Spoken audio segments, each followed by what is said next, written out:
I always talk about being very strategic with the bags that you add into your collection, especially for designer handbags. Hi guys, and welcome back, or welcome if you are new around here. My name is May, also known as Mrs. Leva, and today I wanted to talk about the handbags that I have sold so far. So let's get right into it, and then I'll explain a little bit later as we dive into the video. The first bag that I have to mention is my Fendi Canai. I think this one will come as no surprise if you have been watching my channel for a little bit. The Fendi Canai was actually a bag that I bought at the Florence outlets during our Italy visit, and it was a total impulse purchase, which is funny because as I was adding that bag, how do I explain myself? I loved the bag, but I still had my hesitations, but I was so in love with the bag. I felt like I was getting such a great deal that I felt like I couldn't pass it up. And unfortunately, every time that I went to use that bag, I had my hesitations.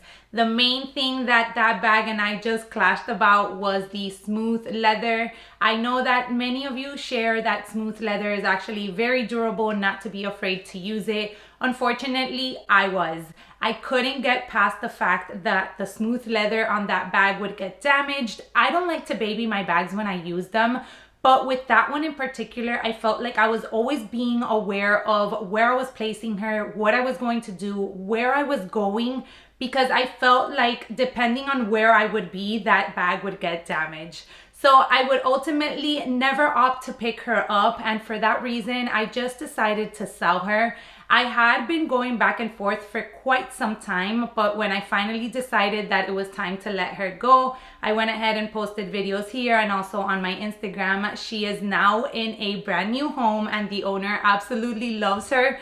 I mean, that bag was pretty much in pristine condition due to the fact that I rarely used her. Unfortunately, one, due to me not doing a lot of research on smooth leather, two, not doing a lot of research on that style in particular, and three, it being an impulse purchase, that bag ultimately just didn't work out for me. And that is one thing that I always recommend, especially when splurging. I mean, it was on a deal, quote unquote. It was still $1,000.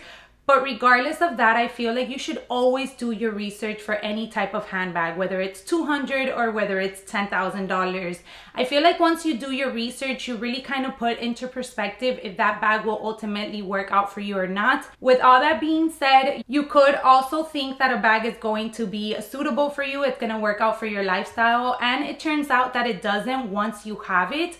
But at least you go in it already kind of knowing a little bit of the pros and cons rather than just blindly. One thing that I do want to point out is that the handbag lover and enthusiast and collector that I am, and that you probably are as well if you are watching this channel, our love for certain style of handbags can definitely change over time. I mean, our lifestyles change over time. We become moms, we become wives, we become graduates, we start a new career. I mean, there's so many things that go throughout our life that certain handbags that once worked ultimately probably don't fit that category at the moment. So it is totally okay for you to fall out of love with a specific handbag that you once loved and for it to be rehomed to somebody that maybe may enjoy it a lot more than you do at the current time.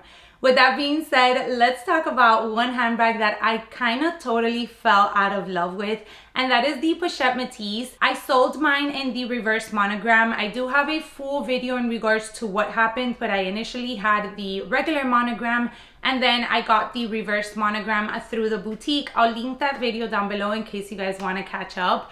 But I thought I was going to love it in the reverse monogram as much as I did in the monogram. Having the monogram one, I used her a lot. I would take her on my trips. I felt like it was a very easy grab and go bag for trips. I loved the compartments that it had inside. However, I kind of got into this like reverse monogram kick and I wanted that specific bag in the reverse monogram. Due to what happened, I was able to obtain it through the boutique brand new in the reverse monogram and I was stoked. I was like, I can't believe this happened. How amazing. I'm gonna have a brand new bag in the color canvas that I want. Guys, I think I grabbed that bag probably 2 to 3 times after I owned it in the reverse monogram. the different colors of the canvas, the LV monogram also all over the bag. I honestly feel like I just fell out of love for the monogram sort of style and the reverse, you know, different colors in the handbag. The handbag as a whole, I still really like. I really like that silhouette. I mean, I recently got gifted and I love this bag, but the Petit Apollon from Basile is actually very similar in style, and that's one of the things that caught my eye, and I mentioned it in the review video that I did do for this bag. You do have the double compartments, as you can tell, on the inside. It kind of has the little top handle. This one is a lot more user-friendly, and then this one also has a crossbody strap. So as a whole, the style of the Pochette Métis is one that I really did enjoy.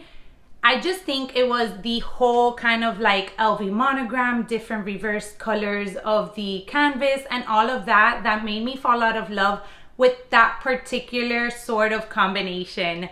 So for that reason, I just decided to let her go. My kind of thought process when I do decide to let a bag go is if I have not missed it, if I haven't considered putting it together with any of my looks, if I grab it, I put it together and I'm just not feeling it, then kind of like a few months after that kind of feeling still lingers, I decide that it's time for the bag to go and just to try to rehome her to somebody that might enjoy her a little bit more than I am. Moving on to the third handbag that I have sold already this year, and that is my Burberry Derby tote in the size small. This one kind of came at a surprise to me because I love this bag. And to be honest with you, I still think about her, but I don't miss her. I don't regret the sale. I know she is also in a very good home. Monica here, who watches me on YouTube, actually is her new mommy, so I'm very glad that you're enjoying her. I loved using that bag. I felt like the Burberry sort of canvas that it had, the logo, was super cool with the navy color of the handbag.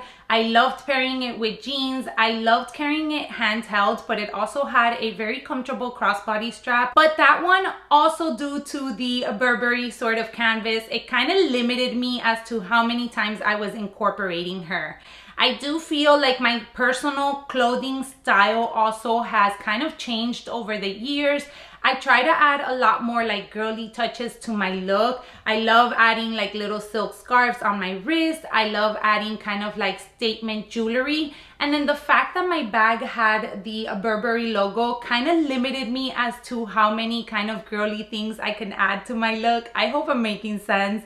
But for that reason, I just wasn't grabbing her as much as I once was and decided to let her go. All right, these last two might come a little bit as a surprise, especially this one that I'm about to mention, and that is my Polene number 7 in the color camel. So the Polene number 7 was actually the first Polene handbag that I added into my collection.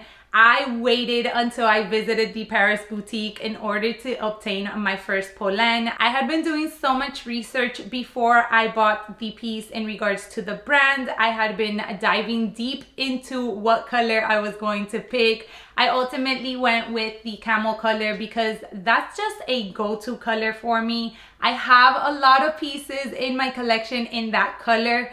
Hence why I slowly gravitated into kind of letting that one go.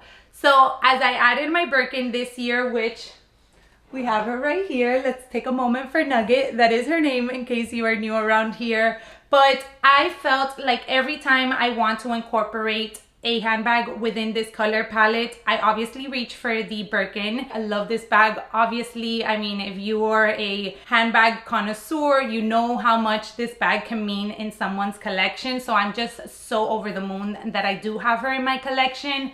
For that reason, I felt like I wasn't grabbing a lot of my other kind of like cognac or tan colored bags. However, with that being said, I do want to have a sort of color bag like that, which I can incorporate a little bit more casually. So you're probably thinking, okay, May, so why did you sell your Polene?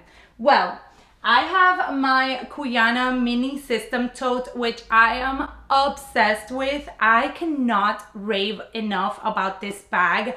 I need to do like a comparison video in regards to this bag and some of my other high-end bags because the leather of this bag is absolutely amazing. So anytime that I wanted a more casual sort of style handbag, I would opt for the Cuyana System tote rather than the Polene. I felt like the Polene was a kind of like in between of these two. So this one is a little bit more casual. The Polene would kind of go for a little bit dressier options. And then the Birkin is like the holy grail, top of the line kind of option in that case. But I really didn't need this middle option, to be honest with you. So for that reason, I decided to let her go. I do have, which I'm trying to look around to see where she's at. I think you guys can see her kind of right here.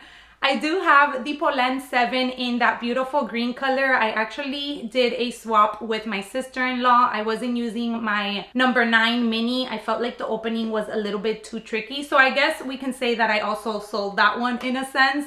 So we swapped. So I got the number 7, which she had in the green color. And then she got my number 9 in the taupe color. So I still have the number 7 style in my collection.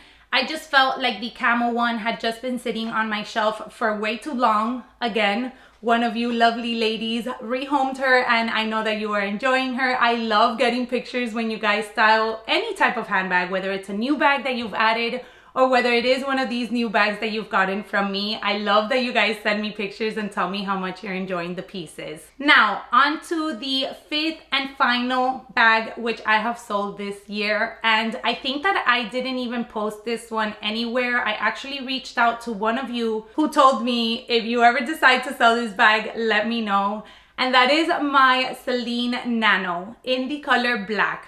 So, quick backstory, because I really thought that that was going to be a forever bag in my handbag collection. So again, comes to show you how things can change and how you can easily just like fall out of love with a handbag that you thought would work forever in your collection. I do have, let's bring in some eye candy, my Celine luggage in the micro size. This was my holy grail bag. My husband surprised me. We went to Paris to literally purchase this bag. We were there for a couple of days and then headed over to the final destination for my 30th birthday. But this was part of that whole surprise and it couldn't have worked out any better. This is a forever bag in my collection simply because of all the sentimental value that it has. It was the most expensive bag that I had in my collection at that time. The fact that he thought that through, I mean, there's just certain bags in your collection that you will never get rid of just because of the joy and the happiness that they hold and that they still bring to you. However, since I now work from home, since I kind of just go out on the weekends to kind of like hang out, this is a pretty large bag for me to take. Even comparing it to the Birkin 25, it is a much larger bag than the 25. So I rarely grabbed this bag anymore. So I decided that I wanted to add the Nano. I felt like the Nano was gonna be a great addition. It also had a crossbody strap in case I wanted to wear her like so. And I did enjoy her for a little bit, but to be honest, it just didn't bring me that much joy when I did use her. One thing, actually 2 things that kind of started bothering me in a way, and that's when I knew that she had to go, was the top handle was not the most comfortable and I didn't love using her as a crossbody. The crossbody strap was a little bit long, so I had it knotted. I did think about cutting it various times and I'm glad I didn't, because at the end of the day, the person that decided to rehome her actually prefers using the strap as it is. So I did have it knotted. I really didn't like that look of the strap knotted. And then when I would opt to use her in the top handle was a little bit uncomfortable to just put on the crook of your arm. Like you definitely had to like maneuver your hand in there in order to get it in. I did do a comparison in regards to that one and my Birkin, so I'll leave that link down below in case you guys want to check out that video just for educational purposes, I guess. But yeah, I think the last time I used that bag was last year during our New York trip. It's funny because I look at this one now and I'm like, I definitely need to like use you every now and then. Even if I'm literally carrying 2 things inside, it's just to be able to give it some love. Okay guys, so I think that does it. Thankfully, there hasn't been that many. I always talk about being very strategic with the bags that you add into your collection, especially for designer handbags. I mean, I try to be as honest and as raw with you guys. I work hard for these bags. I put aside funds in order to purchase these pieces, which I love and enjoy using. So for me, making impulse decisions and impulse purchases is not something that I really do. As I said, I did do with that Fendi Canai because I kind of got caught up in the moment. But for the most part, I believe all of my handbags have been really thoroughly thought through before making a purchase. Now that our styles change, our lifestyles change, that's inevitable. That's something that we cannot predict or determine when and how it's going to happen. So if you fall out of love with the handbag, then it's totally okay if you choose to let it go.